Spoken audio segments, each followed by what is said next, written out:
My breakfast prep starts the night before by washing the rice. This way, you can cook delicious rice in less time the next day. When morning comes, I have a few things to do, so I'll tell you next. First, I press rice cooker button.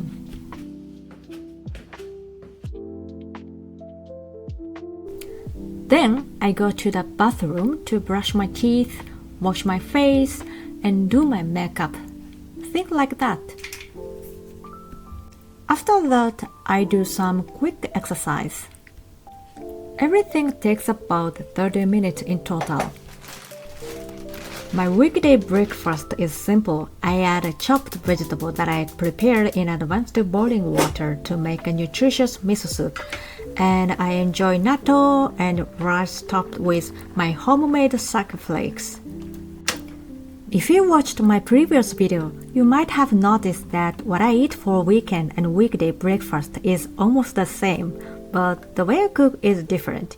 Since I want to shorten my cooking time on weekdays when I don't have much time, I created a quick version of a healthy breakfast that has been passed down from my 104-year-old grandpa and my 94-year-old grandma to my mother and now to me.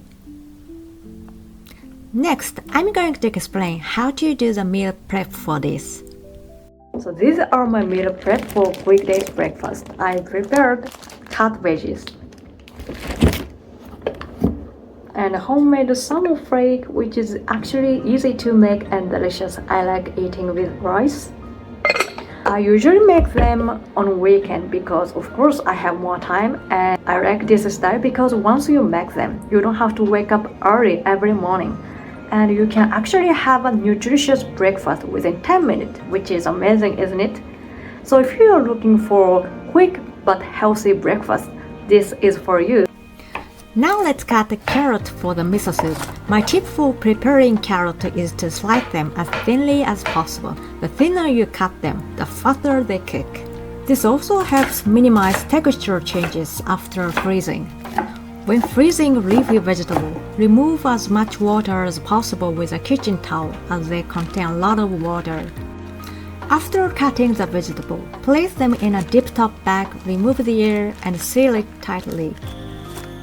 To freeze green onions, wrap them in plastic wrap and then store them in a container. This helps preserve their quality. It depends on the season and the condition, but if you keep them in the freezer, they can last up to a month or more. Next, let's make homemade salmon flakes. In Japan, ready-made salmon flakes are sold at almost every supermarket, but honestly, I prefer making them myself because many contain additives such as preservatives and artificial coloring. I prefer homemade salmon flakes because they are more delicious and healthier. It may look like more work, but it's actually very simple. Just cook the salmon in boiling water, then flake it and mix it with gut-friendly seasoning. The great thing about this recipe is that you can use the boiling water as a dashi for your miso soup the next morning if you keep it in the fridge. So don't throw it away after cooking the salmon. It makes a very delicious miso soup when you use the leftover water.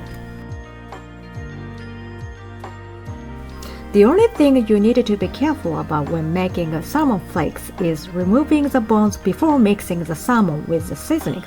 You may still find some small bones later when you flake and season the salmon in the pan, but I recommend removing as many bones as possible, both large and small, before mixing. Now it's time to finish the salmon flakes by topping them with sesame seeds. Both white and black sesame seeds works well. Itadakimasu! How about my weekday breakfast? Sometimes I have a different style of breakfast during the week, but most of the time I choose this one because it's healthy and simply delicious without spending too much time in the kitchen. I would be happy to hear what you eat for weekday breakfast too. I've got enough energy to work and I'm heading to office. Thank you for watching and itadakimasu!